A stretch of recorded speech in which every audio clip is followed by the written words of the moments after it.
नमो सिद्धाणं नमो आर्याणं नमो वज्रायणं नमो लोये सव्वसाहुनं ऐसो पंचनमुकारो सर्वपावपणासनो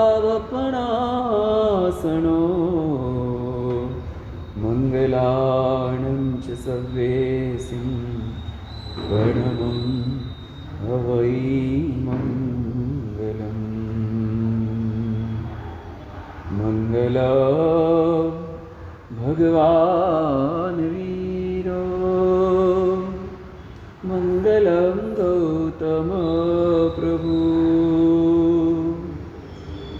मंगलं स्थूलभद्राभ्या जैनो धर्मोऽस्तु मंगलम् जय जगजीव जोनिव्यानो जगगुरु जगानंदो जगन्नाथो जगबंधो जय जगप्रिया महोदयम् जय सुवाणं प्रभो तीर्थयराणमपचिमो जय जय गुरुलोगानं जय महपा महावीर ओंकार बिंदु संयुक्त नित्यं ध्यायन्ति योगिनः कामदं मोक्षदं चैव ओंकाराय नमो नमः अज्ञानतिमिरान्धानां ज्ञानाञ्जनशलाकया नेत्रमुन्मीलितं येन तस्मै श्रीगुरवे नमः तस्मै श्रीगुरवे नमः।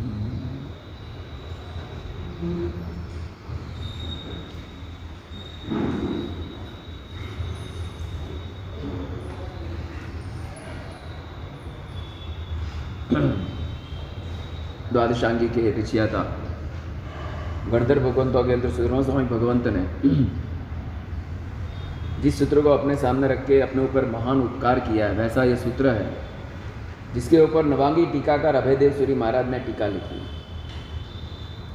9 ऐसे अंगों की टीका अभयदेव सूरी महाराज ने लिखी, इसके लिए उनका नाम नवांगी टीकाकार। उन्होंने विविध ग्रंथों के ऊपर टीका लिखने की शुरुआत की और टीका का सामर्थ्य लिखने का कहाँ से मिले, इसके लिए उन्होंने स्तंभन पार्श्वनाथ प्रभु की आराधना की और अंबिका देव की सहायता प्राप्त की थी। और जब उन्होंने ऐसे सुंदर टीका लिखनी शुरू की, लेकिन कोई कारण से शरीर के अंदर कोढ़ रोग चालू हो गए, तो अन्य धर्मीय के लोगों ने आचार्य भगवंत की उड्डाहना मस्करी शुरू की कि ये बहुत उत्सूत्र लिख रहे, इसके लिए देवी प्रकोप हुआ है। कभी कभार ऐसा होता है, कर्मों का सीरियल अपने हिसाब से चलता है और धर्म का सीरियल अपने हिसाब से चलता है। धर्म हम करते रहते हैं और कर्म अपने साथ साथ में उदय में आते रहते हैं। यहाँ भी ऐसा ही हुआ, लेकिन उन्होंने दृढ़ संकल्प किया और विशिष्ट तौर से विजय बहुत पायासया इस स्तोत्र के ऊपर उन्होंने बहुत ही गहरा चिंतन किया और खरतर गज के अंदर विजय बहुत व्यास करके चैत्यवंदन बोलते हैं, जय तियोना स्वामी, वो रचना उन्होंने की और बहुत ही प्रभावक रचना हुई और उसके प्रभाव से स्तंभन पार्श्वनाथ के दर्शन उनको हुए और तब से उनका कोढ़ रोग दूर होने लगा। और उसके बाद लोगों के अंदर उनके ग्रंथ की उपादेयता बनने लग गई। कर्मों का उदय अपना काम करता है और धर्म अपना काम करता है, यह इसका नाम है। वो रेस में आदमी दौड़ता है ना, तो रेसिंग करने वाले साथ में बहुत होते हैं।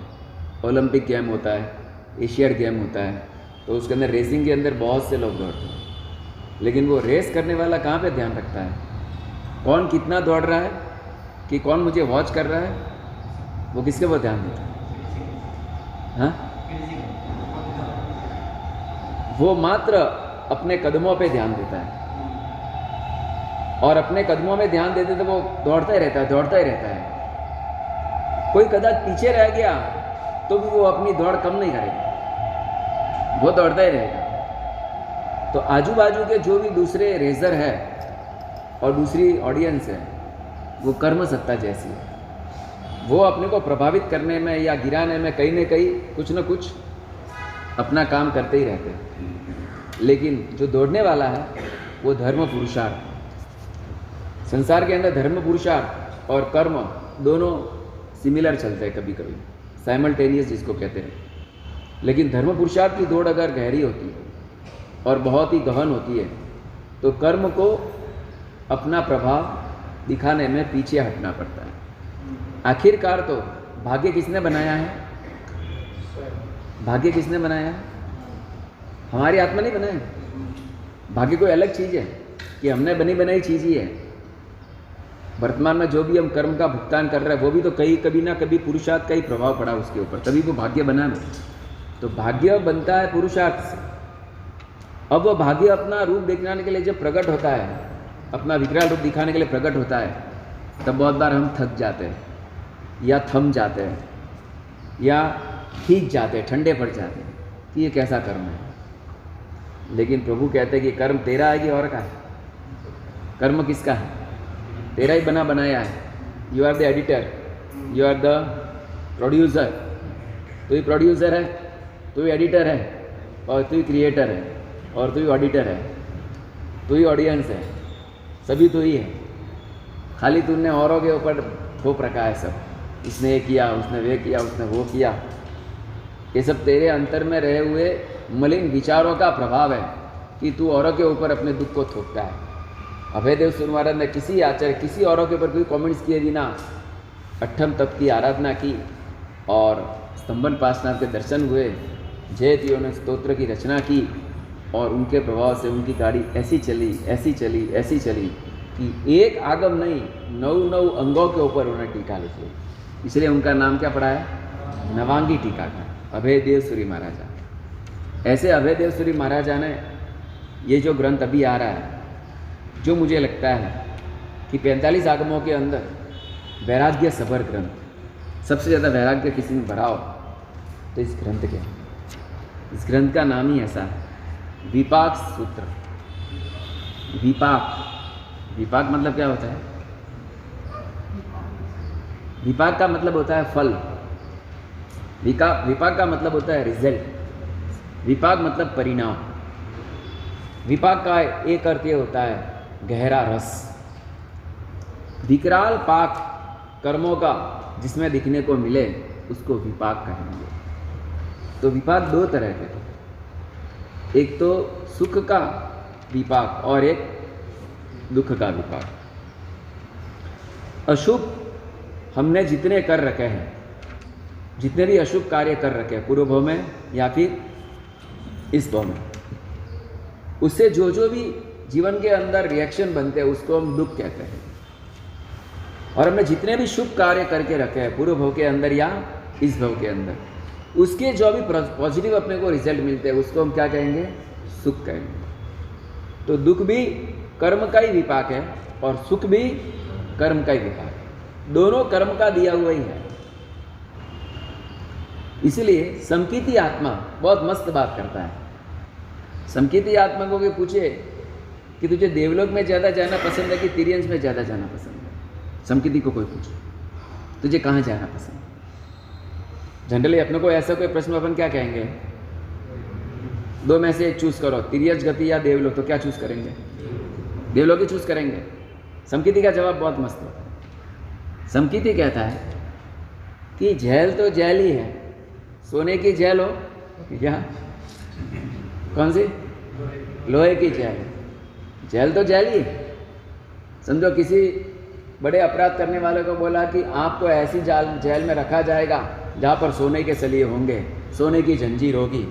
बोले क्या भाड़ में जाए तुम्हारी जंजीर जेल तो जेल ही है, उससे अच्छा खुला आकाश दे दो, घास की दुनिया दे दो, चलेगा, लेकिन मुझे सोने की बेड़ी वाला जेल भी है ना। समझिति का जवाब, देवलोक हो तो वो है, और तिर्यंश गति लोक, ये समकिति का आवाज। वो कहता है कि पुलिस ने दी हुई सजा भी खराब, पुलिस ने दी हुई मजा भी खराब। कर्म सत्ता ने दी हुई सजा तो खराब है ही, कर्म सत्ता की मजा भी खराब है, क्योंकि वो किसके आधार पे दे रहा है हमें, किसके आधार पे दे रहा है, हमारे जो डॉक्यूमेंट लिखे गए हैं ना आत्मा के ऊपर, उसके आधार पे वो दे रहा है, वो कुछ नहीं कर रहा। तो समकिति आत्मा की ये सोच होती है कि जैसे दुर्जन आदमी अगर अमृत भी दे दे तो लेने जैसा नहीं है, वैसे कर्म सत्ता सुख दे भी दे तो लेने जैसा नहीं है, क्योंकि वो सुख फिर कहाँ पलटने वाला है, सुख कहाँ पलटने वाला है, समझ आ रहा है आपको। सुख 100% दुख में पलटने वाला है। या तो सुख कम होगा, या तो सुख के दिन बीत जाएंगे तब दुख आएगा, या तो सुख के काल में कोई अपना सुख छीन लेगा। कि सुख के ऊपर बहुत सारी आपत्तियाँ खड़ी है, इसलिए कर्मों का दिया हुआ सुख भी लेने जैसा नहीं है। ऐसा जिसके अंदर विचार भरा है, तो सच्चा सुख कौन सा, तो कि जो सुख आने के बाद उसके ऊपर कोई नज़र न उठा सके, वैसा सुख, उसके ऊपर कोई आंख न लड़ा सके, उसके ऊपर काल की कोई बंदिश न हो, उसके ऊपर किसी व्यक्ति का कोई आरोपण न हो, उसके ऊपर कर्म का कोई जोर न हो, नहीं काल का बंधन, नहीं कर्मों का जोर, नहीं किसी भी तरह के व्यक्ति का इंटरफियरेंस। वैसा जो सुख है वो सच्चा सुख है, और वो सच्चा सुख ही मोक्ष का सुख है। ऐसा सुख पाने के लिए प्रयत्न मैं करूँगा। सोने की बेड़ी वाली जेल की, लोहे की बेड़ी वाली जेल तो जेल ही है, क्या करें। अभी अपनी बात चल रही है, विपाक सबसे वैराग्य सबर ग्रंथ, पूरे 45 आगमों के अंदर विपाक सूत्र। विपाक का मतलब क्या कहा, हाँ, कर्मों का फल, कर्मों का परिणाम। तो पहला प्रश्न यहाँ पर किया जा रहा है, तेनम कालनम तेनम समेनम चंपा नाम नगरी, चंपा नाम की नगरी थी, पूर्णभद्र नाम का चैत्य है। दो चैत्यों के नाम बारंबार आगम में बहुत आते हैं, एक तो गुणशील चैत्य और एक पूर्णभद्र चैत्य। ये चैत्य शब्द क्यों लिखते हैं, सब साधु साध्वी श्रावक श्राविका का मंदिर में उतरते थे, यहाँ पे क्या लिख रहे हैं, पूर्णभद्र नाम का चैत्य है, और पूर्णभद्र नाम के चैत्य के अंदर भगवान महावीर के अंतेवासी आर्य सुधर्मा और अणगार जाति से संपन्न चौथपूर्व के धनी, ऐसे 500 अणगार के साथ परमात्मा के साथ विचते विचते वहाँ पर आए हैं, और वहाँ पर परमात्मा की देशना चल रही है। कहाँ पे चल रही है, पूर्णभद्र तो फिर तो मंदिर में सब साधु साधी देशना देते होंगे ना। चैत्य शब्द ही आता है ना, गुणशील चैत्य, पूर्णभद्र चैत्य, तो ये क्या है, बोलो भाई। आप पूछते नहीं हो, प्रश्न पूछो तो मालूम पड़े। हाँ सुनील भाई बोलो भाई। हाँ देखिए, चैत्य शब्द का क्या अर्थ है वो पहले आपको बता दें, एक बार बताया था कल्पसूत्र के प्रवचनों के अंदर। चैत्य शब्द का अर्थ बोलो, बोलो। चैत्य शब्द का अर्थ कल्पसूत्र के प्रवचन में बताया था।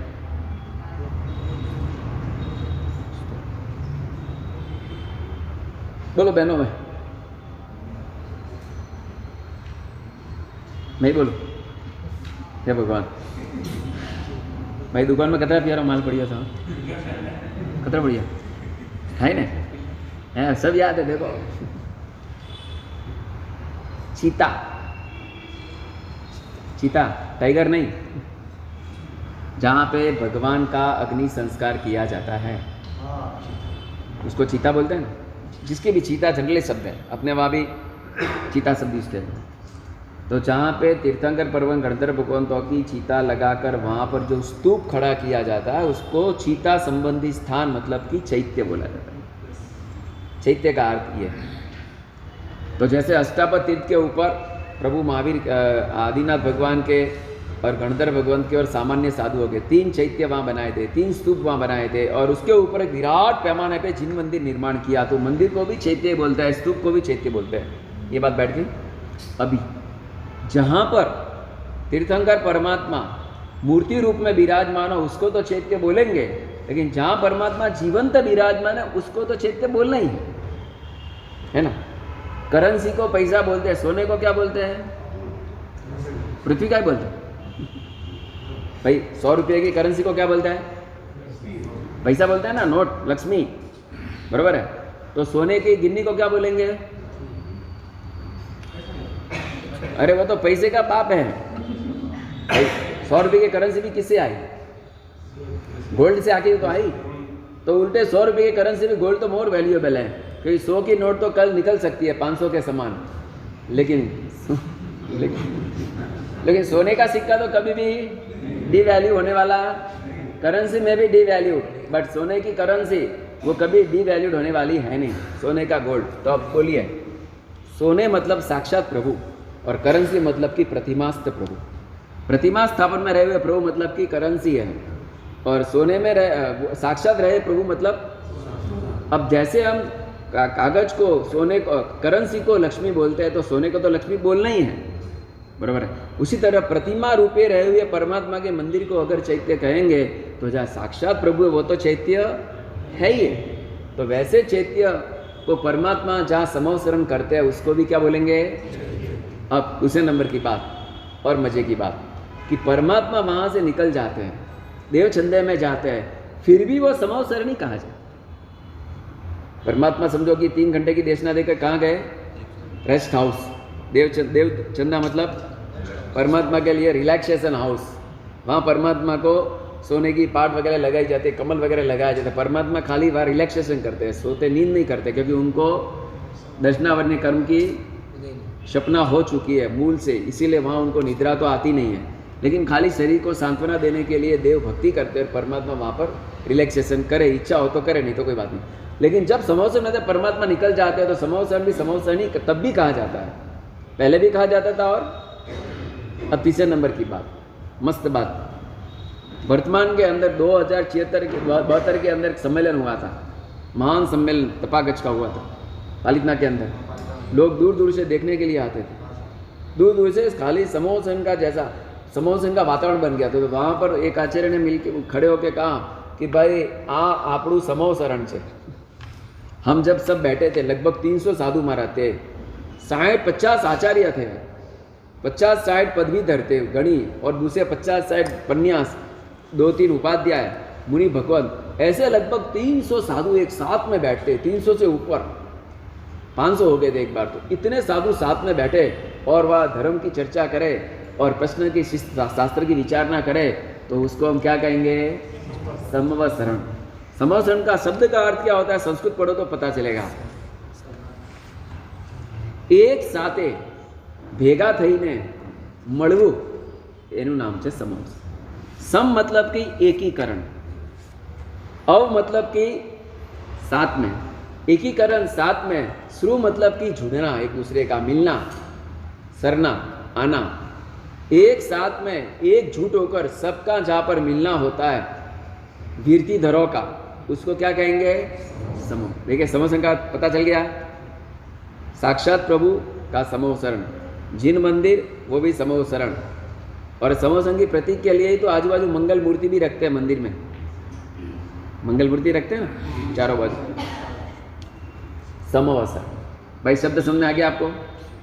अभी चैत्य का अर्थ क्या हो गया? समवसरण। चैत्य का अर्थ क्या हो गया? तो परमात्मा सुधरो स्वामी वहाँ पर प्रभु के निश्रा में बैठकर देशना सुन रहे। परमात्मा ने उस समय विभाग अध्ययन का प्रकाश अपने पास डाला। पहला नंबर का प्रश्न यहाँ पर यह होता है कि आत्मा जितने भी कर्म करता है, क्या उनको वे सारे कर्म भुगतने ही पड़ते हैं या नहीं? First question. अगर आप ये कहेंगे कि जितने कर्म किए उतने आप भोगे बिना भी चल सकते हो, तो एक फॉर्मूला टूट जाएगा कि किया हुआ कर्म भोगे बिना भी मस्ती से रह सकते हो। तो वो तो कह नहीं सकते कि किए हुए कर्म भोगे बिना ही चले जाते हैं। तो क्या जितने किए कर्म सारे भुगतने पड़ते हैं? तो इसमें भी प्रॉब्लम आएगी कि अगर इतने कर्म हमने अनंत काल तक किए, आज तक निगोद से लगाकर कर्म बांधते ही आए, वो तो कर्म की थियोरी तो मात्र जैन शासन मिलने के बाद पता चली ना कि कर्म की थियोरी क्या है, फिलोसॉफी ऑफ कर्मा, ये तो मात्र जैन के अंदर ही पता चली। बाकी तो लोग कर्म का अर्थ क्या करते हैं मालूम? दूसरे लोग कर्म शब्द का अर्थ क्या करते हैं? दूसरे लोग अच्छे कर्म करो, बुरे कर्म मत करो, वो कर्म शब्द का अर्थ मात्र करना, क्रिया, अनुष्ठान, उतना ही करते हैं। मॉलिक्यूल्स, कर्म, सत्ता, वो कुछ उनको पता नहीं है। ये तो मात्र जैनों के अंदर ही एक कर्म की थियरी है। तो जितने कर्म किए उतने भुगतने पड़ेंगे। तो शास्त्रकार कहेंगे कि अनंत काल तक भी किसी का मोक्ष होगा नहीं। क्यों?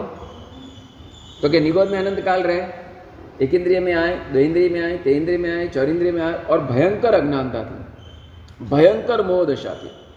एक मच्छर को भी कितनी खतरनाक अज्ञानता और मोह होता है। किसको? मच्छर को। भाई होता है कि नहीं?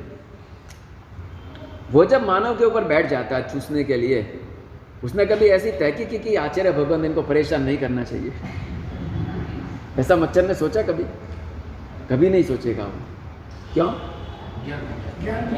सोचने का मन ही नहीं है, बरोबर है। लेकिन मजे की बात कि दूसरे के दुख को सोचने का मन उसके पास नहीं है, लेकिन मुझे खून मिल रहा है तो मुझे तृप्ति हो रही है, इतना तो मन का ज्ञान उसको हो रहा है ना, है ना? कैसी कैसी वृत्ति है देखो आप, कि ये जीव ऐसे बोलेगा कि मुझे मन नहीं तो मैं दूसरे का दुख सुख कैसे समझूं। लेकिन बेटा तू खून कैसे पीता है, पीने में तुझे रस कैसे मिलता है, तुझे चूसने में मजा कैसे मिलती है, वो तुझे कहाँ से आया? तो वही तो बात है, मोह का जोर इसी को कहते हैं कि खुद के सुख के अंदर मति चलती है, औरों के दुख में मति नहीं चलती। खुद के सुख में माइंड चलता है, औरों के दुख में माइंड चलता नहीं है। तो हर एक जीव की हालत है कि नहीं? सच बताओ। एक चींटी भी क्या करेगी? चींटी भी वही करेगी। लाल चींटी आ गई, शरीर के ऊपर चढ़ गई, पूरी चढ़ जाती है मेरी बेटी, और जाके खून पीती है और बोलते हमको मालूम नहीं पड़ता कुछ। क्या मालूम नहीं पड़ता? मजे की बात यही है, मकोड़ा हाथ में आ गया, ऐसा पकड़ता है, अपन चमड़ी निकालो तो निकलता, बाकी उमर पर नाजे निकाली ना चमड़ी। तो बात यह है कि भले ऐसा कहा जाता हो उन जीवों को मन कहाँ है, इसके लिए उनको कम पाप लगता होगा, लेकिन बिल्कुल नहीं। अनादिकाल की संज्ञाएं सब भरी पड़ी है आत्मा के अंदर।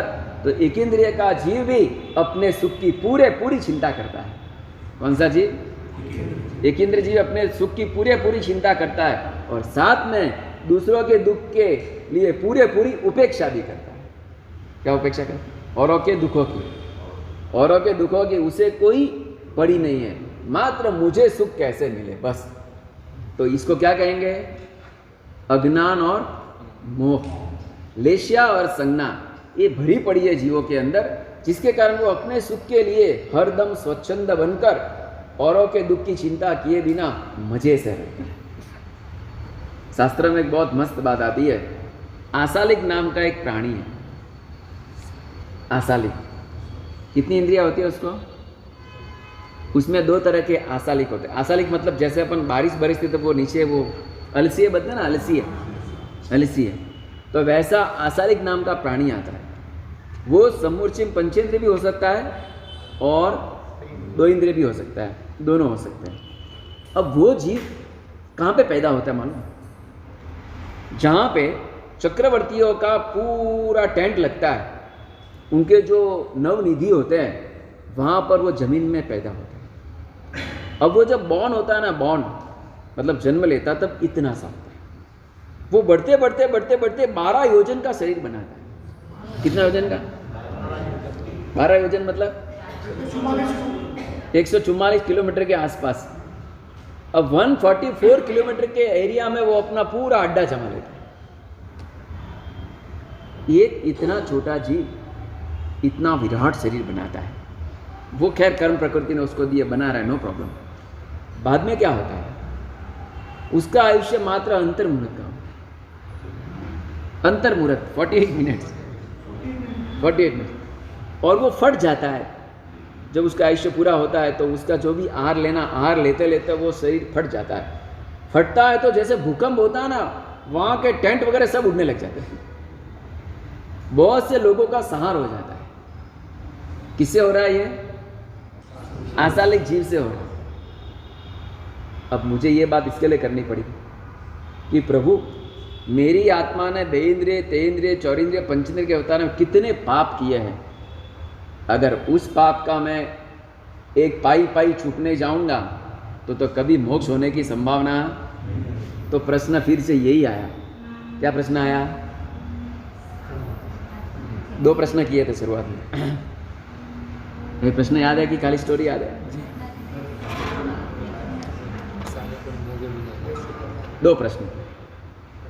ये देखो ट्रस्टी मोड़ा मोड़ा कि मोड़ा मोड़ा हमलोन कांग्रेस हमला है।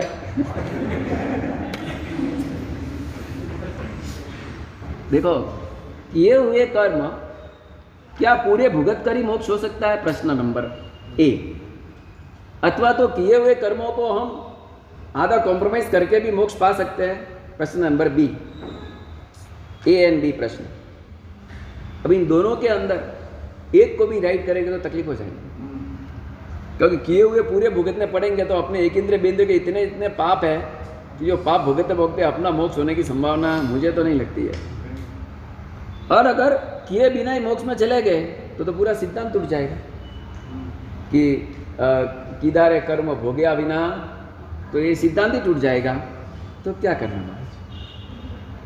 तो इसके लिए यहाँ पर बहुत मस्त उपाय बताया कि हरेक कर्म जब उदय में बंधन होते हैं, ये पहले फिलोसॉफी समझ ले। कर्म फिलोसॉफी क्या कहती है? पहले धर्म की बात बाद में करें। कर्म सिद्धांत क्या कहता है? कोई भी कर्म बंद होने के बाद उसके साथ उसकी अबाधा काल फिक्स हो जाती है। अबाधा काल मतलब जैसे आपको मैं व्यवहार का एग्जांपल देता हूं कि किसी को फांसी की सजा कोर्ट ने जाहिर की, या काले पानी की सजा, या 25 साल की कैद, लेकिन वो अभी अभी जाओ जेल में ऐसा नहीं बोलेगा। उसकी डेट देगा वो, महीने के बाद, 2 महीने के बाद, 15 दिन में, जैसी उसकी वो सिस्टम, काउंसलिंग की सिस्टम।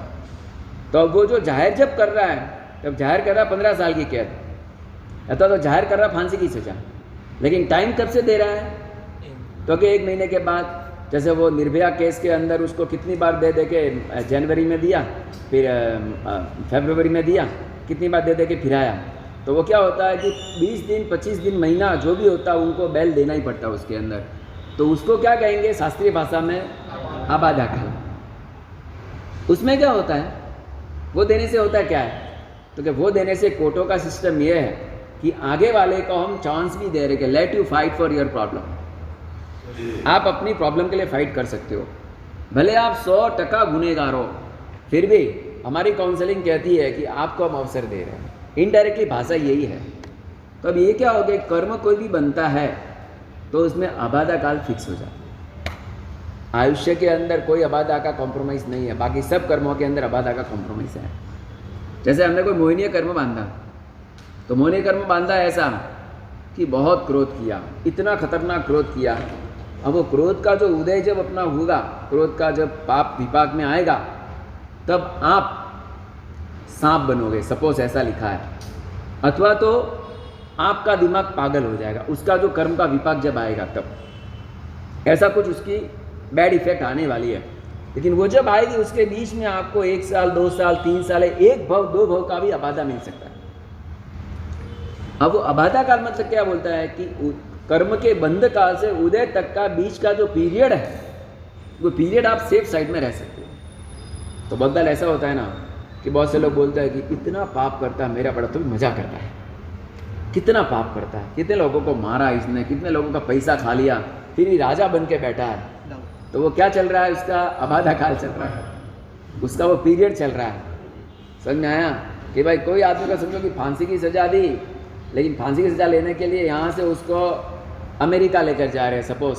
तो उसको जब अमेरिका यहाँ से लेकर जा रहे, बीच में उसके बहुत फ्रेंड मिले, सब ने बोला बैल है भाई, पेड़ा खा, मिठाई खा, कपड़ा पहनाया, सोने का हार पहनाया, बाद में फ़्लाइट में भेजने आए, फ़्लाइट में भी उसको वो होस्टिंग करने वाले ने बहुत अच्छा भोजन दिया वगैरह वगैरह। इन सारे भोगों के अंदर उस फांसी के फंदे पे जाने वाले व्यक्ति का मन लगेगा या नहीं लगेगा? उसको इसमें मजा महसूस होगी? क्यों नहीं होगी? सामने बरोबर है।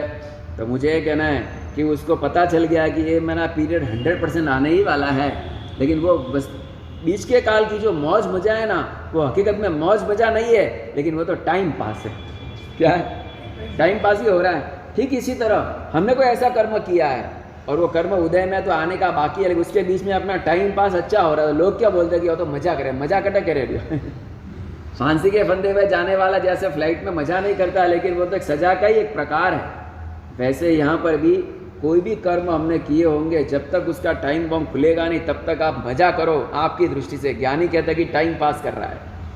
एक नंबर की बात उसमें यह है कि अबाधा काल का अगर उपयोग अच्छा कर ले तो उस कर्म को हम ढीला पाड़ सकते हैं। क्या कर सकते हैं? कर्म को ढीला कर सकते हैं, कर्म की इंटेंसिटी को डाउन में ला सकते हैं, या उसके अंदर कुछ घटाड़ा कर सकते हैं, उसके रस को कम कर सकते हैं। बाकी अपने वहाँ पे कहा गया है कि कुछ कर्म ऐसे जो दो साथ में ही उदय में आते हैं, जैसे शाता और अशा केवी रीते आवे भाई?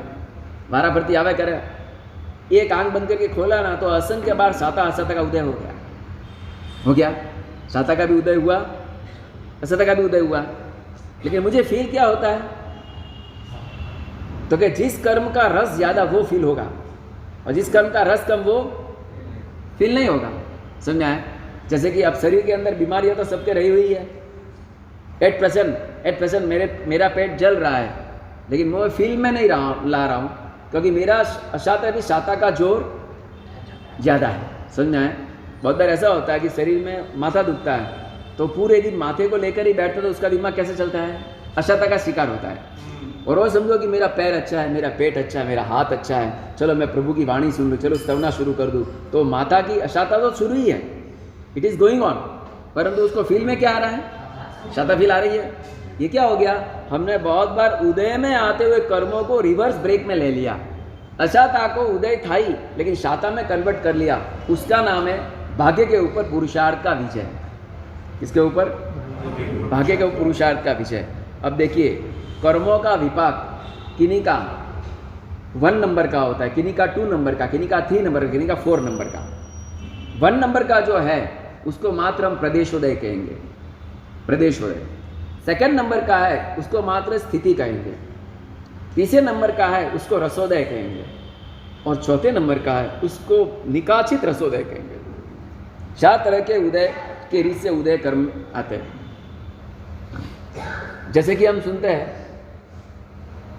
प्रसन्न चंद्र राजर्षि, ये एग्जाम्पल आप सुनेंगे तो आपको एक जैन साइंस पता चल जाएगा, जैन कर्म फिलोसॉफी, कि परमात्मा को जब समोसन के अंदर प्रसन्न चंद्र के दर्शन करके आने वाले सैनिक महाराजा है, किन्हीं ने पूछा कि भ्रंते ये जीव मरे तो कहाँ जाएंगे? तो परमात्मा ने कहा 7वीं नरक में। तो पूछने वालों को लगा कि परमात्मा ने बरोबर सुना नहीं है मेरा, या तो परमात्मा ने बरोबर लेकिन मुझे रॉन्ग सुनाई दिया है। परमात्मा तो रॉन्ग कैसे बोलेंगे, वो तो सर्वज्ञ है। लेकिन जो पहली बार आया हुआ जो जनरल हो तो ऐसे कि परमात्मा ने शायद बरोबर सुना नहीं है, या सुना है तो जवाब बरोबर दिया है तो मुझे जवाब बरोबर सुना ही नहीं दिया है। तो अब दूसरी बार पूछना पड़ेगा। तो दूसरी बार भंते ये जीव मरे तो क्या जाए? तो परमात्मा फिर से जवाब बदल दिया, तो तुमको पक्का हो गया नहीं, परमात्मा ने बरोबर जवाब पहले नहीं दिया तो दूसरी बार बरोबर दिया बरोबर भाई? पहली बार में उसको रॉन्ग जवाब मिला, उसको जो लगा वो, तो उसको लगा कि मैंने खराब सुना है, गलत सुना है। इतनी उत्तम साधना करने वाला 7वीं नरक में, इम्पॉसिबल। 2 हाथ ऊपर, 1 पैर, मेघ कुमार से भी बहुत ग्रेट है, बरोबर है ना? 1 पैर पे खड़े है, 2 हाथ ऐसे है, और आंखों किसके साथ जोड़ रखी है? एक बार तो जोड़ के देखो आप, हैं? आंखों को, वो भी मध्याह्न काल का सूरज। वैसे तो कहा जाता है कि सुबह के प्रभात का सूरज देखो तो आंख अच्छी होती है, आंख में रोशनी बढ़ती है, लेकिन मध्याह्न काल का देखो तो आंख कुछ नहीं होता, जल जाती है। होता क्या?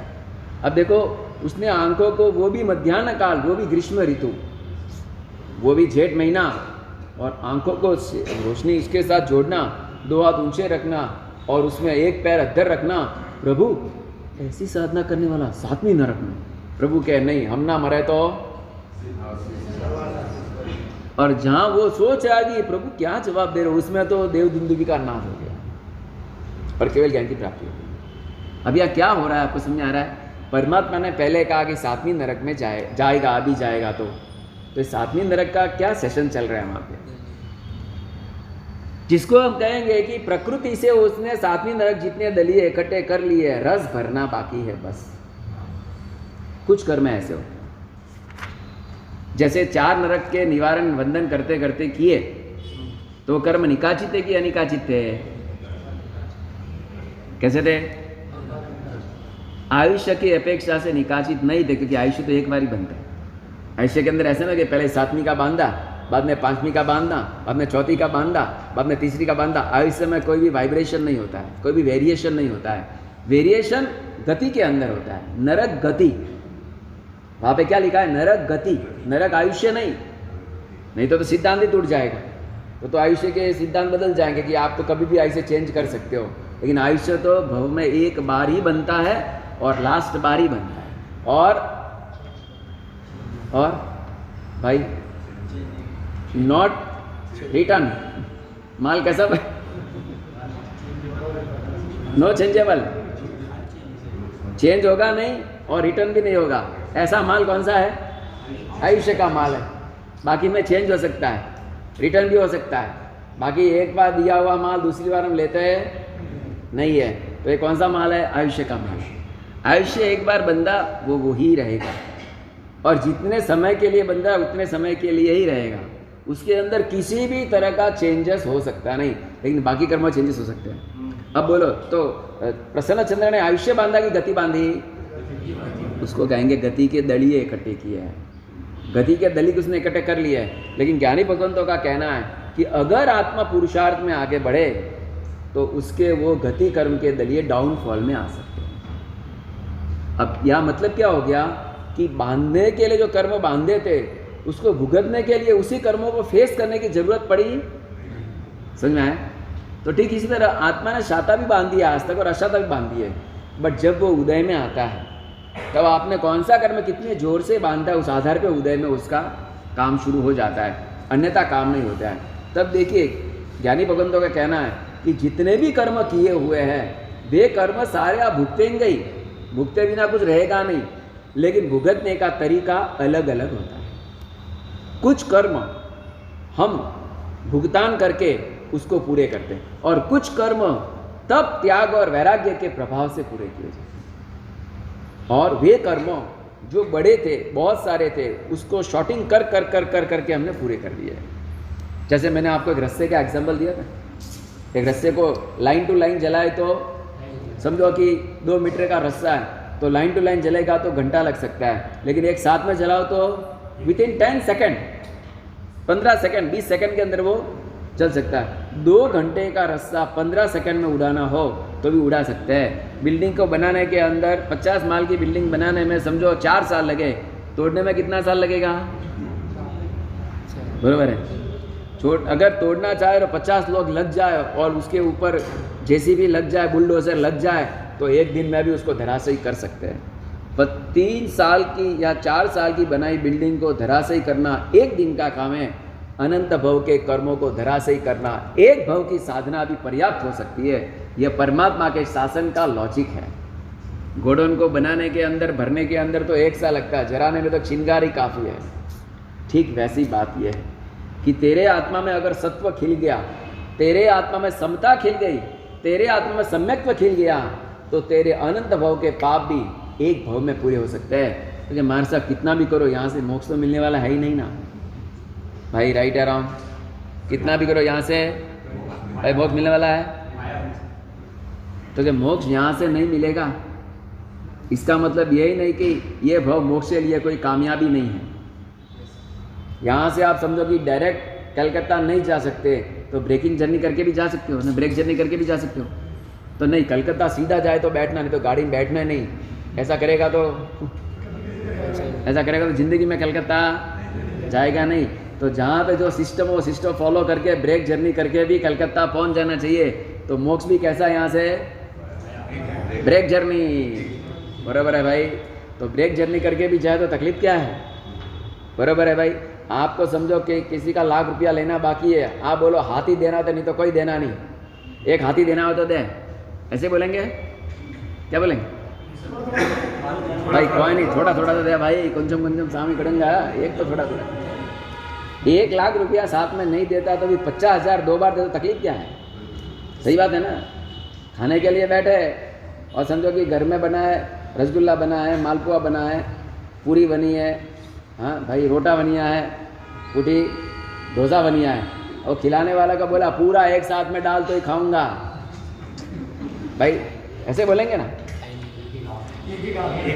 हाँ, धीरे धीरे आएगा तो धीरे धीरे जाएगा, धीरे धीरे जमेगा। उसी तरह अगर यहाँ से डायरेक्ट अगर मोक्ष में नहीं तो नो टेंशन, लेकिन महाविद्या वाला मामला भी अच्छा है, और 40-42 हज़ार के बाद फिर से दोबारा इधर आने वाला मामला भी अच्छा है, नो प्रॉब्लम। लेकिन ज्ञानी भगवान कहते हैं कि बहुत बार वो भव तो खाली नाम का होता है, ये भव काम का होता है ना। उसे भव के अंदर गए मरुदेवा, ये जो भी क्या बोलते हैं, अनुपमा देवी या सिमंदर अपने आनंद जी महाराजा, देवचंद्र जी महाराजा, ये सब जो कहे जाते हैं ना, 8 साल के अंदर वहाँ केवली बन चुके हैं। बोलो कितने साल में? 8 साल की उम्र में। तो बाकी की साधना कहाँ की भाई? इधर की, बराबर है भाई। तो वहाँ तो क्या बच्चे थे, जन्मे खेल कूदे में 4 साल चले गए, और 7 साल में दीक्षा ले, एक वर्ष में केवल ज्ञान मिल गया। 1 साल में केवल ज्ञान कहाँ से मिला भाई? यहाँ की साधना का प्रभाव। इसीलिए कह रहा हूँ कि काम तो इस भव का था, नाम वो भव का मिल गया। काम कौन से भव का था? इस भव का। इसीलिए कहता हूँ कि मोक्ष नहीं मिलता मत बोलना, मोक्ष इस भव से भी मिलता है। तो ऐसी ताकत है, कर्म के विपाक को समझ ले तो एक निर्धार कर लेना चाहिए कि मेरे जीवन के अंदर अब ऐसे कर्म बिल्कुल नहीं बांधूंगा जो निकाचित हो जाए। कैसे हो जाए? निकाचित हो जाए। क्योंकि कुछ कर्म ऐसे हैं जो बंधते ही रहते हैं, हम उसको फाइंड आउट नहीं कर पाते। जैसे ज्ञानी भगवान कहते हैं, हर समय आत्मा 7 कर्म बांध रहा है। भाई राइट या रॉन्ग? जैन कर्म का सिद्धांत, जैन सिद्धांत का कर्म का साहित्य कहता है कि हर एक आत्मा लगभग कौन से गुणस्थानक तक, भाई कौन से गुणस्थानक 7 कर्म बंधन चालू है?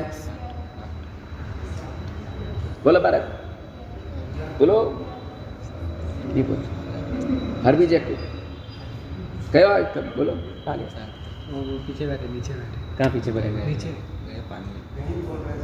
हाँ बोल, क्या पप्पू मारे? 7वें गुणस्थानक तक आयुष्य को साइड में रखो, क्योंकि 7वें बंधेगा तो ऐसे किसका बंधेगा? देव आयुष्य। बाकी सारे कर्म, 7 की बात ही चल रही है, 8 की तो बात है ही नहीं। 7 कर्म फर्स्ट से लगाकर 7वें तक सतत समय समय बंध रहे हैं। हालांकि उदय में भी आ रहे, मजे की बात यह है, बंधते भी है, उदय में आ रहे, लेकिन अपने को उसका नोटिफिकेशन सबका हो रहा है क्या आपको? मुझे तो नहीं हो रहा है। हो रहा है? नहीं हो रहा। लेकिन आप फाइंड करो तो होगा, उसको फाइंड करो तो होगा कि भाई મને જ્ઞાન ચડતું નથી એટલે કયો કર્મ? મને ગુસ્સો અંદર રેડી જ બેઠો છે, કોઈ મળે એટલી વાહ, बराबर है भाई? मेरे मन में गुस्सा रेडी बैठा है, कोई निमित्त मिले उतनी देर। सभी सैनिक मेरे बॉडी में रेडी है, गुस्सा भी रेडी है, वेदना भी रेडी है, आर्त ध्यान भी रेडी है, सब बैठे बैठा है, बस बटन दबे उतनी बार है। ऐसे बहुत खुश होता है, बहुत आनंद है, कोई मुझे टेंशन नहीं, फैमिली के अंदर नो टेंशन। लेकिन समाचार मिला कि पोतरो ऊपर थी नीचे पड़ियो, नमो हरियन, शांति कटेगी भाई? बराबर है भाई? वो गए थे बाहर, अब तक नहीं आए, नहीं आए, नहीं आए, नहीं आए, वेदना शुरू। 1 मिनट के पहले कैसे हम थे, एकदम फ्रेश थे, और समाचार मिले कि अब तक नहीं आए, क्यों नहीं आए, क्या हुआ, क्यों नहीं आए, ये उल्का पात। तो मन के अंदर सभी दोस्तों बैठे हुए ही है, बस निमित्त मिले उतनी देर है। तो बोलो भाई पल पल कर्म बांध रहे कि नहीं? मानना ही पड़ेगा ना। जब तक शत्रुओं का अस्तित्व है, जब तक कर्मों का अस्तित्व, तब तक बंधन, उदय भी। लेकिन उसके अंदर कुछ कर्म मात्र प्रदेश से उदय में आते हैं, कुछ कर्म विपाक से उदय में आते हैं। तो जो कर्म विपाक से, रस से उदय में आएंगे वो अपने को ज़्यादा परेशान करेंगे, और जो मात्र प्रदेश से उदय में आएंगे वो परेशान कर पाएंगे नहीं। तो अब क्या करना चाहिए साहब? विपाक से उदय में आए तो क्या करना, और विपाक न बने उसके लिए क्या करना? दो बात, अपने कोई भी खराब कर्म निकाचित न बने उसके लिए क्या करना, और अगर निकाचित बन चुके हैं तो उदय में न आए उसके लिए क्या करना। तीसरे नंबर का प्रश्न, अगर उदय में आ गए तो फर्दर बंद न हो उसके लिए क्या। 3 प्रश्न ख्याल में आ गए। पहला प्रश्न कौन सा भाई? निकाचित कर्म न बंधे उसके लिए क्या करना। सेकंड प्रश्न, अगर बंध चुके हैं तो उदय में न आए उसके लिए क्या करना। बराबर है। जैसे बहुत बार सरकार ने सजा जाहिर कर दी, भाई ये आपके बेटे ने MCX में बहुत बड़ा लफड़ा किया है, इसके लिए इसको 25 साल की कैद और 25 लाख का पैसा जुर्माना भरना पड़ेगा। अभी आप क्या करेंगे? आप किसके लिए दौड़ेंगे? 25 साल का 20 साल करने के लिए, 20 का 15 साल करने के लिए दौड़ेंगे ना। बराबर है। लिंक लगा के किसी लिंक लगा के भाई एक बार पिया तो पा भरी अपन 25 साल जेल में वो तो ठीक है, डोकरो वे ना हुई पुटी भाई, उससे अच्छा है कुछ कम करो। अब देखिए उसको आप कम करने के प्रयत्न में जाएंगे। ठीक इसलिए निकाचित कर्म बंधा है, लेकिन वो निकाचित को भी अगर कितना डी वैल्यू करना है तो उसके लिए क्या करना। थर्ड नंबर का, अब सज़ा मिल ही गई, जेल में जाना ही पड़ा 25 साल के लिए, तो क्या है। 3 प्रश्न। पहले प्रश्न को थोड़ा सुलझाएंगे आज कि कोई भी कर्म निकाचित न बंधे उसके लिए क्या है। 1 नंबर की बात कि पहले पाप कर्म निकाचित न बंधे उसके लिए सोचना है। पुण्य कर्म निकाचित बंधे कोई प्रॉब्लम, बरोबर है। पाप कर्म, अब पाप कर्म को निकाचित न करना हो तो सबसे पहले जो भी पाप हो गया है उसकी अनुमोदना करना बंद कर दे। क्या बंद कर दे? अनुमोदना। और जो पाप हम कर रहे हैं उसमें ज़्यादा लेशिया बिगाड़े नहीं। लेशिया बिगाड़े नहीं मतलब कि ओन एंड सेल्फ इंटरेस्ट ज़्यादा ना ले। जैसे कि आप भोजन के लिए किसी के घर गए, आपने कह दिया भाई मुझे तो खाना नहीं है, मैं तो सिंपल भोजन करता हूँ, घर में खा लूँगा, मुझे नहीं खाना पड़ेगा। ऐसा थोड़ी चलता है। हम आपके घर आते हैं, आप खाते हैं, पैसा करते हो, और उसके अंदर कदाच आपके संबंधों के अंदर प्रॉब्लम हो जाए, इसके लिए आपको क्या करना पड़ता है? खाना पड़ता है। तब जब खाने बैठोगे तब क्या करोगे? तू आओ मुँह जाओ, क्या करेंगे? हैं? मजबूरी से खाएंगे, उसकी निशानी क्या? मजबूरी से खा रहे, उसकी निशानी क्या? बोलो भाई। आप खाने के लिए बैठे और वहाँ पे 50 आइटम पड़ी है। कितनी आइटम? 4 दूध की आइटम, 4 चने की आइटम, 5 पनीर की आइटम, हाँ 3 तरह की रोटी, पंजाबी रोटी अलग, गुजराती रोटी अलग, मारवाड़ी रोटी अलग, 3 तरह की इडली, तट्टा इडली, छोटा इडली, मीडियम इडली, बराबर। हाँ, जूस अलग पड़े हैं भाई, मौसमी का जूस, नारंगी का जूस, हाँ अलग अलग जूस पड़े हैं। आप क्या करें? आप मजबूरी से खा रहे हो। सबसे पहले आप मात्र रोटी दाल साग भात उठाओगे, ये उठाओगे ना, बराबर है ना। मन तो कोई राग नहीं है, हूँ तो पेड़ा खाओ तो मारो कहीं वेतु नहीं, रोटी खाओ तो कहीं वेतु नहीं। वो बचाव मत करना। बहुत से लोग वैसा बचाव करके खुद को त्यागी जाहिर करते हैं। कैसा जाहिर करता है? त्यागी जाहिर करता है कि देखो भाई शरीर खाए कि आत्मा कटे खाई हुए। कौन खाए भाई? शरीर खाए, आत्मा कटे खाए, बराबर है भाई। तो शरीर खाए ना आत्मा कटे खाए, यूँ सह के, हाँ ऐसा ही है। तो एक काम करो, करियाते के साथ ही सब खाओ, चलेगा? आपकी प्लेट बन गई है, 1 वाट की करियाता मंगवाओ, करियाता उठाए गए, हाँ कड़ू करियातू, टॉप मोस्ट एंटीबायोटिक है। बहुत से लोगों ने बीच में बोला था करियाता पीने से भी कोरोना नहीं आता, बराबर है। अब समझो कि आपको ऐसा लगे मुझे मजबूरी से खाना है, मुझे तो नहीं खाना है, तो आप क्या करेंगे? सबसे पहले तो सिंपल भोजन करेंगे। सिंपल भोजन ही ट्राई करेंगे कि नहीं मुझे रोटी लाओ, साग लाओ, बहुत तो एक मिठाई दे दो, बाकी मुझे ये सब नहीं खाना, मुझे पचता नहीं है, मुझे ये सब कोई इंटरेस्ट नहीं है। ऐसा करके उसकी बात भी रखोगे और वहाँ को एक को पूछने रहे हो खा वो खा, भाई खाना है, फॉर्मेलिटी पूरा करना, कर लिया, काम हो गया। तो देखिए जाहिर में भोजन समारंभ में जाना वो पाप जरूर है, लेकिन सेल्फ इंटरेस्ट लेना वो महापाप है। तो मैंने सेल्फ इंटरेस्ट नहीं लिया और सेल्फ मैंने पाप नहीं किया, तो मैं निकाचित पाप से तो बच गया। वो पाप जो बना वो कैसा बना? मात्र प्रदेश से बना, बाकी निकाचित बनते बनते रह गया। समझ में आया भाई? मेरी दीक्षा हुई ना, तो दीक्षा के पहले 1-2 महीने पहले हमारे जीजू मेरे को अर्जेंट बुलाया, बोला जल्दी आओ। बोला क्या हूँ, फ्लाइट में बुलाया, बोलते पिक्चर देखने जाना। अरे पिक्चर देखने जाने के लिए चेन्नई से, हाँ चलो चलो तमें પછી ક્યારે જો ચલો આજનો લાવો લીજીએ રે કાલે કોને દી तो पहलू ने चलो पाछू कटे दे गयो थे। तो मैं बोला भाई मैं तो मूवी नहीं देखता, मैंने पचकान, अरे पचकान की बात क्या है, लास्ट तो हमारी बात रखो तुम। और थोड़े गर्म भी हो गए कि होशियारी करो ना यू ने, तो वो बहन थी बोले जाए ना तो मैंने परेशान करी थे जाओ और फिर बोले भाई टिकट, तो टिकट वाले ने बोला भाई टिकट तो फुल हो गया, क्योंकि नई नई मूवी आई थी, टिकट एक भी नहीं है, लेकिन उनकी पहुंच बहुत अच्छी थी। तो सीधा ऑफिसर को फ़ोन किया, भाई मेरे को कुछ भी हो, ये मेरे साला जी आए, मैंने ठेठ फ्लाइट से बुलाया, क्या देखने के लिए? हाँ बोला ठीक है मैं करता हूँ। उसने अपनी चेयर दी और बालकनी में जाके चेयर लगा दिया एक्स्ट्रा, बोलता विराजो सर। मैं बोला यार पाप पड़ गया, घात टल गई थी, कहाँ से आ गई फिर घात, लेकिन वो पुण्य जोरदार होता है ना। कैसा पुण्य भाई, भाई पुण्योदय कहेंगे कि नहीं। टिकट बिल्कुल नहीं थी और चेयर में बैठा के भी उसने बालकनी में फर्स्ट क्लास सीट में बैठा दिया, अपनी चेयर देखे तो पुण्योदय कहा जाएगा ना भाई, पुण्योदय के पापा दे ये भाई। आपको मनपसंद टीवी या मनपसंद पिक्चर देखने को मिले तो उसको पुण्योदय बोलना कि पापोदय बोलना, क्या बोलना? नया सिस्टम लाते पापानु पुण्योदय।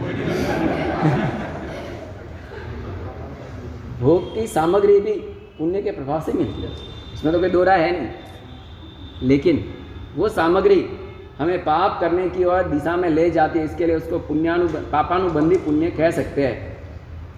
अब मेरे को लेके गए, मेरे को तो लगा जैसे कोई वो मरीज को जेल में लेके जाते हो। पिक्चर तो स्टार्ट हो गई थी, क्योंकि सिस्टम करते करते 15-20 मिनट तो पिक्चर को हो गई, और मैं अंदर अंदर सब मेरे सामने देखते ये कौन मेहमान साहब आए, मिनिस्टर आए, सबके आगे वो चेयर रखी हुई बैठा है। अब मैं क्या करूं, सामने पिक्चर चल रही है और वो भी 3rd क्लास पिक्चर तो फिर वो पिक्चर पूरी हो गई, बाद में वो जीजू पूछते हैं केरी लागे पिक्चर, लेकिन देखी वेदा लागे बोलते क्या कीधु देखा कीधु, मैं आंख बंद करके नौकर गिनता था क्या कीधु। देखिए सेल्फ इंटरेस्ट, यूनिवर्सल पाप में भी पर्सनल इंटरेस्ट न लो तो आपकी आत्मा बच जाएगी। बहुत लोगों का उल्टा चलता है, यूनिवर्सल भक्ति में सेल्फ भक्ति का इंटरेस्ट नहीं लगते, सो जाते हैं। समझ आया आपको? यूनिवर्सल पाप, पर्सनल पुण्य, तो ये पाप की पूरी सामग्री खड़ी है सामने। पिक्चर, मूवी, सॉन्ग्स, ऐसे ऐसे सॉन्ग हिट हुए थे उसके, अभी भी वो सॉन्ग याद आ जाते हैं उसकी रागें याद आ जाती। अब समझो कि वैसे सॉन्ग सुने, वैसी सीन देखे तो नियमा पाप के अंदर वृद्धि ही होगी। अगर मैं ऐसी रिस्क ले लेता कि इंद्रिया देख रही है, मैं कहाँ देख रहा हूँ, हो सकता था कि नहीं बचाव तो कर सकते हैं भाई, आंख ही देखती है मैं क्या देखता हूँ, ये जीभ खाती है मैं क्या खाता हूँ। लेकिन ज्ञानी भगवंत कहते हैं इंद्रियों और मन की जुगलबंदी दोस्ती है। किसकी? इंद्रियों और मन की एकदम बचपन से जुगलबंदी दोस्ती है। जब से इंद्रिय आई तब से मन पैदा हो गया है, साथ ही साथ हो गया है समझो। और महत्व की बात यह है, अगर आपको इंद्रियों को पाप में न बांधना हो तो मन की उपेक्षा करने लग जाओ। मन से उपेक्षित इंद्रिय पाप करना बंद कर देगी। ये फॉर्मूला लिख के रखना, ये योग शास्त्र में लिखा हुआ फॉर्मूला है। जिस इंद्रिय की उपेक्षा मन ने कर ली वो इंद्रिय आप पाप नहीं कर सकते। ये बहुत ही आध्यात्मिक वस्तु कह रहा हूँ मैं, कि जैसे कि हम भोजन करते हैं तो हम भी भोजन तो ले रहे हैं गोचरी के अंदर, और उसके अंदर आपसे ज़्यादा बहुत बार मिठाई हमको पात्रे में आ जाती है, तो आती है कि नहीं? टनाटन बरोबर है। थारे बेटा तो एक बाटी, हमारे 3 टाइप की बाटी आवे, पतली बाटी, मीडियम बाटी ने जाड़ी बाटी, बरोबर है भाई। और साग भी अलग अलग तौर तरीके, कच्ची का अलग, गुजराती का अलग।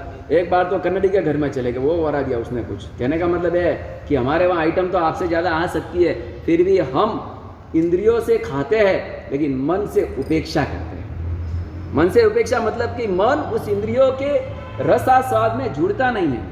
मन के अंदर स्वाध्याय चलता है, मन के अंदर शुभ चिंतन चलता है। जो स्वाध्याय एकदम नौकर जैसा अपने को हो चुका है, वैसा स्वाध्याय करते करते भी हम वापरते हैं, तो भोजन के अंदर वस्तु है, वासना नहीं।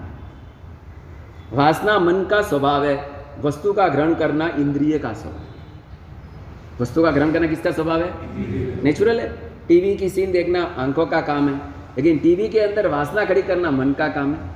भोजन लेना जीभ का काम है, लेकिन भोजन की वासना खड़ी करना मन का काम है। हरेक वासना का मूल पहलू मन है।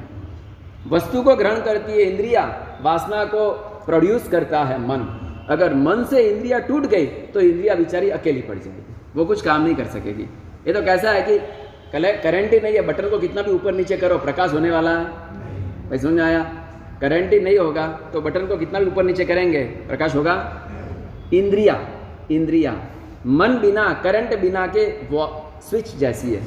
करंट बिना का स्विच कोई काम का नहीं, मन बिना की इंद्रिया किसी काम की नहीं। अगर इंद्रिया मन से रहित हो गई तो बेचारी इंद्रिया मात्र अकेली पड़ जाएगी, वो कुछ कर नहीं सकेगी। बात इतनी सी है जैसे कि शर्ट पहना हो लेकिन बटन ना हो तो धीरे धीरे शर्ट खुल ही जाएगा, बरोबर है? वो तो हमारा शर्ट ऐसे कि बटन बिना टनाटन चलता है। हमारा शर्ट कैसा है भाई? भाई बटन है हमारे, नहीं है ना? कि है कहने के तो होगा, नहीं है। कोई बटन नहीं, कोई स्विचिंग क्या बोलते हैं स्टिचिंग नहीं, हाँ कोई पॉकेट नहीं, किसी भी तरह का कोई टेंशन नहीं। फर्स्ट एंड लास्ट ड्रेस, कैसा ड्रेस भाई? फर्स्ट दीक्षा ली तब वो ड्रेस है, वो लास्ट तक रहेगा, बरोबर है? तो इस तरह की बात है कि मन बिना की इंद्रिया, मन के सपोर्ट बिना की इंद्रिया पाप करने में बहुत आगे बढ़ नहीं सकती। अगर वो पाप हो भी जाता है तो पाप प्रदेश तक ही होता है, विपाक रस तक नहीं होता है। ये बात मुझे आपको करनी है कि कर्मों का बंधन होने में मूल कारण है कोई भी काम सेल्फ इंटरेस्ट से बड़े पाप न करे, फर्स्ट पॉइंट। सेकंड पॉइंट, अगर जितना भी पाप हुआ है उसकी कभी अनुमोदना नहीं करें। जैसे आप कन्याकुमारी जाकर आए होंगे, अमेरिका जाकर आए होंगे, यूएस से जाकर आए होंगे, लंदन जाकर आए होंगे, लेकिन आज कोई पूछे भाई अमेरिका तो अरे खूब मजा है, अरे मजा है जिंदगी रो लाओ लीधो, समझो आपने एक बार ऐसा बोल दिया तो वो पाप किया था 15 दिन का, वो तो एक बार ही किया, लेकिन अनुमोदना कर करके समझ में आया? अरे ये दिवस क्यारे आवशे જ્યારે અમેરિકાના દર્શન થશે, બરાબર है भाई? એના કરતાં ઉલટું બોલો ને, એ દિવસ ક્યારે આવશે દાદા શત્રુંજયના દર્શન થશે। अरे हम युवा थे तो कितने मजा, हम बुढ़े हो गए, सही मज़ा नहीं आता अभी, बरोबर है भाई? ज्ञानी भगवान कहते हैं कि 8 वस्तु आपको बहुत अच्छी प्रेरणा देती है और जीवन के अंदर अच्छी हित शिक्षा देती है। पहले नंबर पे दुख। कौन भाई? दुख। आत्मा के ऊपर रहे हुए, तंजे हुए, कसे हुए निकाचित कर्मों को तोड़ने की ताकत दुख के अंदर। जब भयंकर दुख अपने ऊपर आ पड़ता है तो आत्मा के प्रदेश में रहे हुए कर्म परमाणु निकल के दूर होते हैं। तो दुख आए तो क्या समझना? दुख क्या है भाई? फायदो, इंटरनल फायदो। तो दुख यह फायदा कारक वस्तु है। सेकंड नंबर पे किसी ने किया हुआ अपमान, भी फायदा कारक है।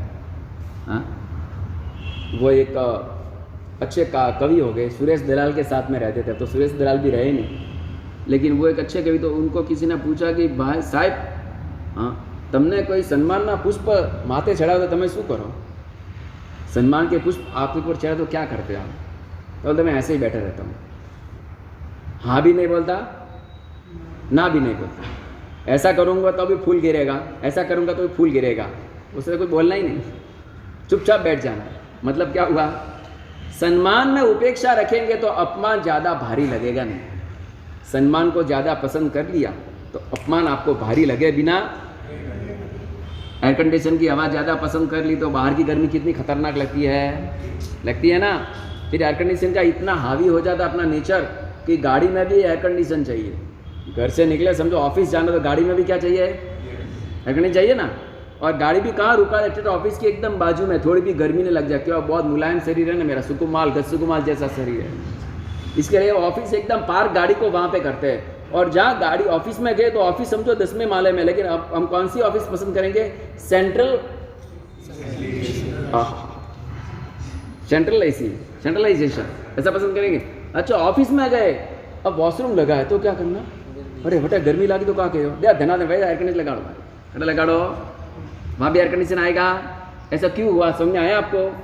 आपने थोड़ा भी दुख पसंद नहीं किया और सुख खूब पसंद कर लिया, इसीलिए वो सुख आपको बहुत ही भारी पड़ रहा है। ज्ञानी भगवान कहते हैं कि दुख भी अपने निर्जरा का कारण है। और सेकंड नंबर पे अपमान, तीसरे नंबर पे रोग। रोग जब शरीर में आते हैं तो अशाता वेदनीय टूटता है कि बंधता है? टूटता है। लेकिन अगर हम बहुत आरतियाँ करें तो बनता है, वो बात अलग है, बाकी तो टूटने का ही काम हो रहा है। चौथे नंबर पे वृद्धावस्था है। तो मुझे जागृति मिलती है कि મને હવે મૃત્યુનું વોરંટ મળી રહ્યું છે। શેનું વોરંટ?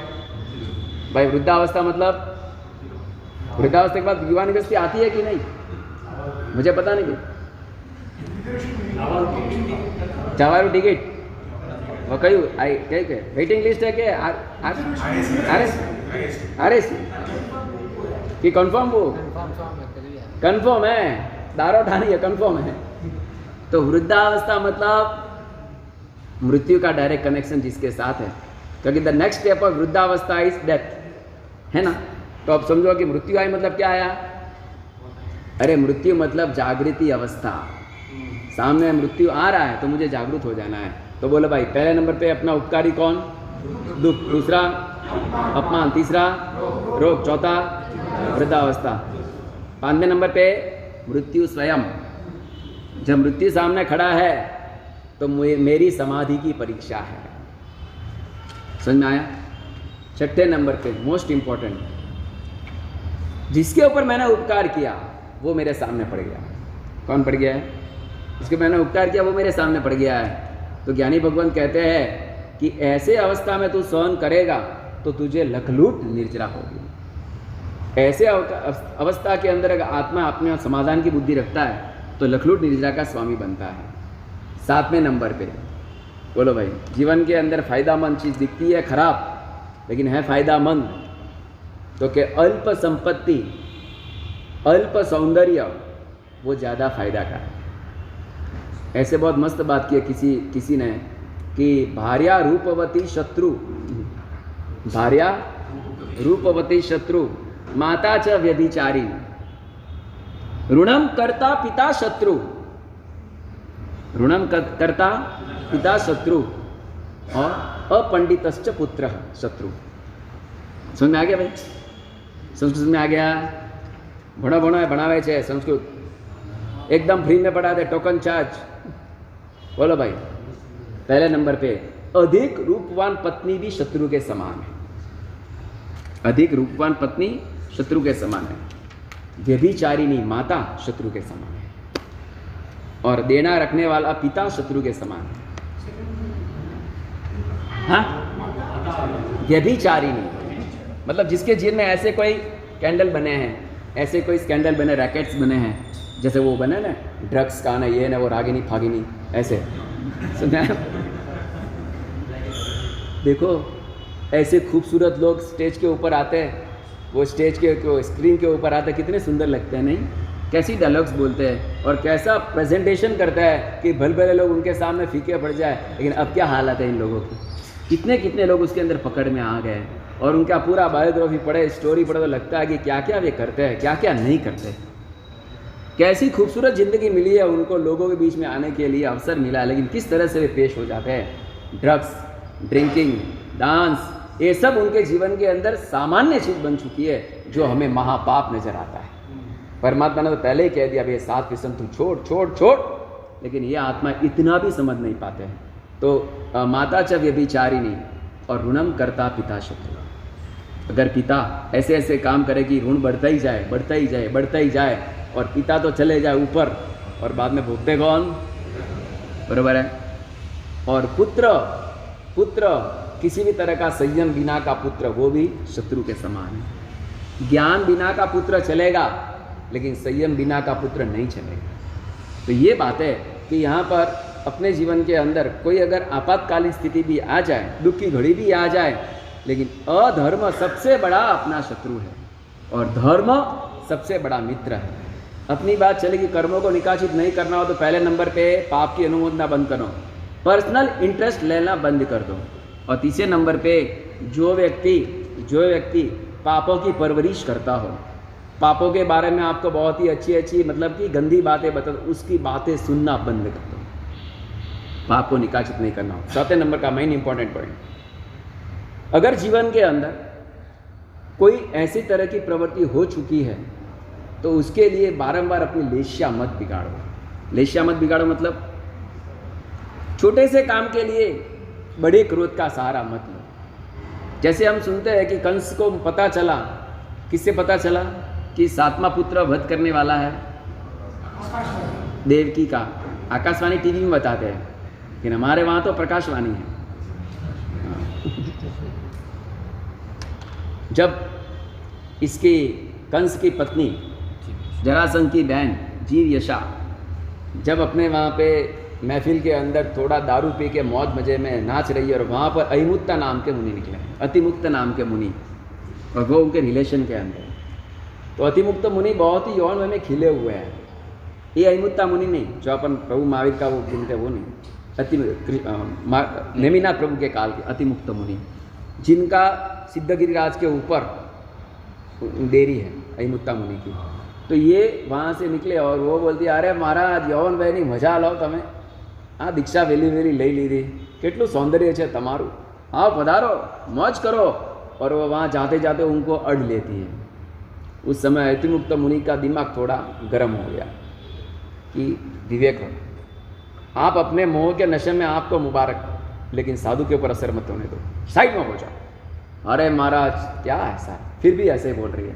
अब वो नशा उतारने के लिए, जीवयशा का नशा उतारने के लिए अतिमुक्त मुनि ने बोल दिया कि ज़्यादा होशियारी मत कर, तेरे पति का वध वो देवकी का 7वां पुत्र करने वाला है, ज़्यादा होशियारी मत कर। जहाँ ये बोला नशा उतर गया और उसने जाके तुरंत ही पतिदेव से बात की और उसने तुरंत ही प्लान कर लिया। क्या प्लान कर लिया कि कंस के पास सामर्थ्य बहुत था, वो कंस के पात्र में जन्मा था, इसके लिए उसका नाम क्या रखा, कंस। अब इस तरह से उसने अभिमान के अंदर बोल तो दिया और इसने प्लान कर लिया। और प्लान कैसा किया, एक को मारना कि 7 को मारना। बोलो भाई स्नान करना हो तो स्विमिंग पूल में डुबकी लगाना कि बाल्टी से स्नान करना। क्या बाल्टी थी, लोटा दी करो, लोटा दी का वाटकी दी करो, बराबर है भाई।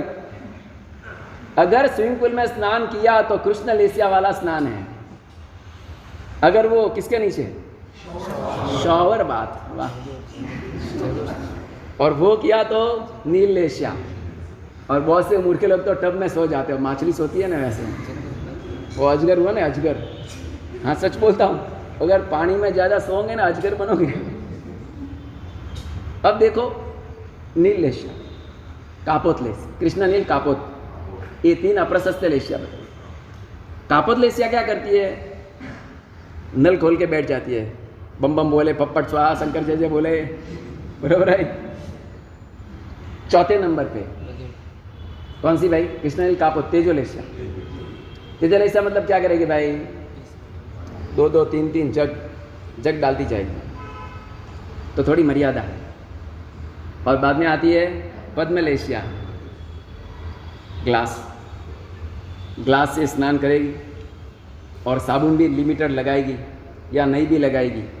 और वो 5वां वाला, 4था वाला क्या करता है, यहाँ पे शैम्पू, वो पूरा फूल है ना, मुकुट वे पतरू शैम्पू लगाना।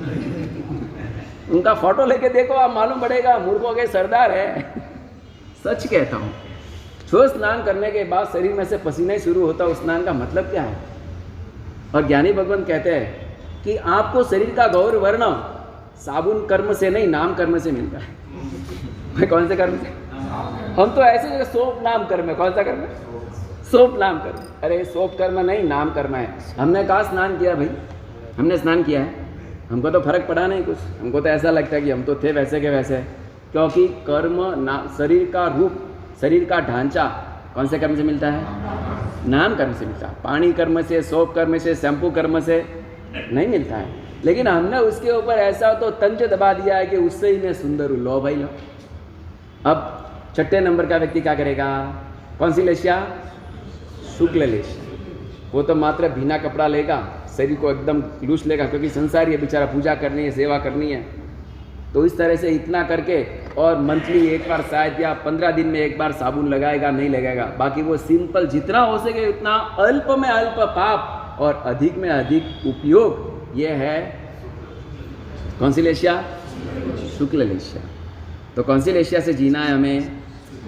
देखो छो स्नान कर रहे हैं, स्नान तो छो कर रहे हैं, खाने का किसी को मना नहीं, स्नान करने का किसी को मना नहीं है, जाम्बू खाने की मना नहीं है, लेकिन तरीका बदलो, तरीके की बात। मोबाइल कौन सा लेना?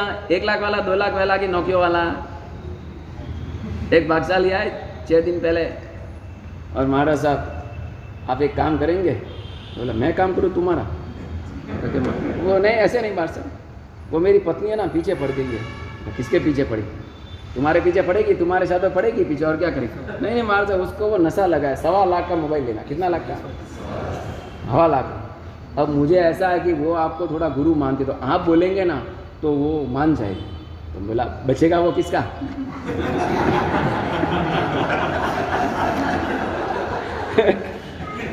बोला बिजनेसमैन को बिजनेस की भाषा की बोलनी पड़ती है। वो बोले मार साहब वो कोई टेंशन नहीं, लेकिन वो 1.25 लाख के मोबाइल आएगा, पूरे दिन इसमें वो रहेगी, वो कितना पाप लगेगा और पैसे उधर जाएगा, उससे अच्छे मार्केट, नो प्रॉब्लम, उसको ही पूछ लेना, वो जा देना दे 1.25 लाख।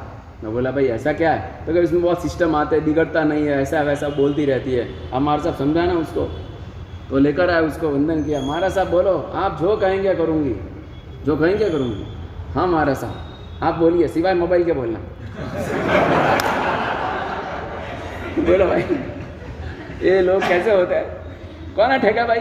किसको ठगते हैं? लो भाई खुद ही को नहीं, गुरु को ऐसे ठग लेते हैं। अरे ठगना तो चंदना जैसा ठगो। चंदना ने प्रभु वीर को कैसा ठग लिया? खाली अड़द के बाकुड़े इतने दिए और भगवान के पास सीधा प्रवर्तिनी का बड़ा पद ले लिया। 36,000 की शादी बनने का कैप्टन ले लिया ना, थोड़े से बहुत लिया। मैंने बोला देखो भाई मुझे आप डफल मत बनाओ। नहीं मार साहब आप जो बोला वो होता है ऐसे ही। मैंने बोला तुम्हारे 36,000 की વધારે नहीं लेवानो मोबाइल। कितने से? जी सर। तो 30 स्वीकार कर लिया। बाद में बोला भी मार साहब इतना बचा है तो क्या करना बोल देना। मुझे बहुत बार ऐसा कहना है कि व्यक्ति के पास पाप की प्रवृत्ति रही हुई है, बट अच्छे को पकड़ो तो पाप की वृत्ति आपकी डाउन में चली जाएगी। बुरा आदमी भी अच्छे को पकड़ेगा तो महान बन जाएगा, अच्छा आदमी बुरे को पकड़ेगा तो बुरे बिना रहेगा नहीं। अगर पाप को हमें हाई लेवल में नहीं ले जाना हो, निकाचित नहीं करना हो, तो 4 नंबर की बात कि बहुत थोड़े के लिए बहुत बड़ा पाप करना बंद कर दो।